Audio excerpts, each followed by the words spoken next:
পরিষ্কার করবেন যে কোনটা গুজব কোনটা না, চাঁদাবাজির কোনো ঘটনা ঢাকা বিশ্ববিদ্যালয়ে ঘটেছে কিনা, তাদের কাছে কোনো অভিযোগ আছে কিনা এবং অভিযোগের প্রেক্ষিতে তারা কি কি করছেন, এবং আদৌ কোনো ছাত্র সংগঠন, রাজনৈতিক ছাত্র সংগঠন কিংবা ডাকসুর কেউ এটার সাথে যুক্ত কিনা এবং ঢাকা বিশ্ববিদ্যালয়ের প্রশাসনের কেউ এটার সাথে যুক্ত কিনা। আজকে আমরা ঢাকা বিশ্ববিদ্যালয়ের প্রক্টর স্যারের কাছে, প্রক্টর মহোদয়ের কাছে আমরা এই যে গতকালকে আমাদের করা যে অভিযোগ, যে 2টা পয়েন্টে আমরা অভিযোগ করেছিলাম, সেটার একটা তদন্ত কমিটি উনি করে দিয়েছিলেন, সেটার অগ্রগতি বিষয়ে জানতে গিয়েছিলাম। এবং একই সাথে এই যে বিষয়ের সাথে কম্পাউন্ড আরও কয়েকটা জিনিস এখন আমাদের সামনে উদ্ভূত হয়েছে, সেই বিষয়েও আমরা প্রশাসনকে অবহিত করতে আজকে গিয়েছিলাম।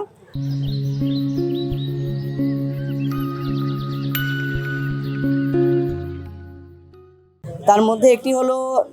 এই যে ডাকসু সদস্য সর্বমিত্র চাকমা এবং তার সাথে ক্রীড়া সম্পাদক আরমান হোসেন এবং অন্যান্যরা মিলে একটা যে চক্র, তারা মিলে যে শিশু নির্যাতনের ঘটনাটি ঘটিয়েছে ঢাকা বিশ্ববিদ্যালয় খেলার মাঠে, সেটি। এবং একই সাথে এই যে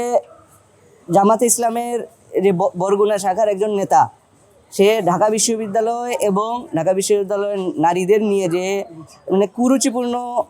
কথা বলেছে, যে মন্তব্য করেছে, তার প্রেক্ষিতে ঢাকা বিশ্ববিদ্যালয়ের প্রশাসনের পদক্ষেপের বিষয়ে আমরা জানতে গিয়েছিলাম। এবং একই সাথে এই যে আমরা চক্র বললাম খেলার মাঠের যে ঘটনার সাথে যুক্ত, তারা মিলে যে এরও আগে যে মাদক বিক্রির যে ইস্যুটা ছিল, সেসব বিষয়ে এবং ওভারঅল যে ডিসিপ্লিনারি বিষয়গুলো আছে সেসব বিষয়ে তাদের আপডেট জানতে গিয়েছিলাম। তো প্রথমত আমাদের মনে হয়েছে যে এই যে আমাদের লিখিত অভিযোগের বাইরে যেসব ইস্যু, সেসব বিষয়ে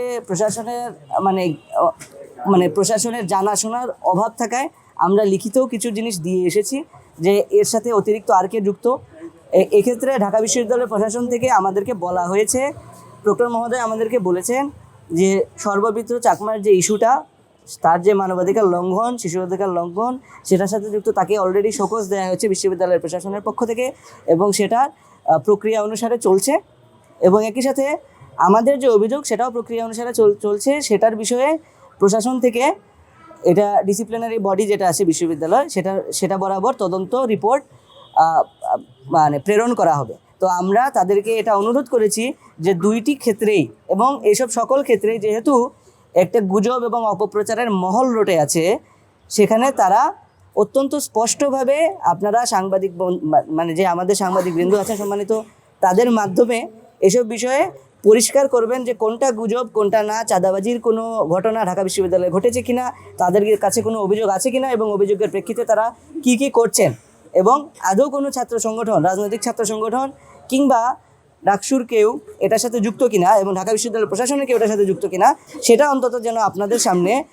তুলে ধরে আপনাদের মাধ্যমে সারা বাংলাদেশের সামনে তারা এই তথ্যগুলো পরিষ্কার করেন। কারণ আমরা গতকালকেও দেখেছি যে এই যে কুরুচিপূর্ণ মন্তব্য, সেটার বিরুদ্ধে প্রতিবাদ করায় আমাদের যে নারী নেতৃবৃন্দ সহ যারাই ওখানে প্রতিবাদ করেছে, তাদের বিরুদ্ধে অনলাইনে এই যে আলবটর বাহিনী, গুপ্ত বাহিনী, তারা অত্যন্ত কুরুচিপূর্ণ ভাষায় এবং বলার মতো না যে ভাষা, সেটা ব্যবহার করে বুলিং চালিয়ে যাচ্ছে। তো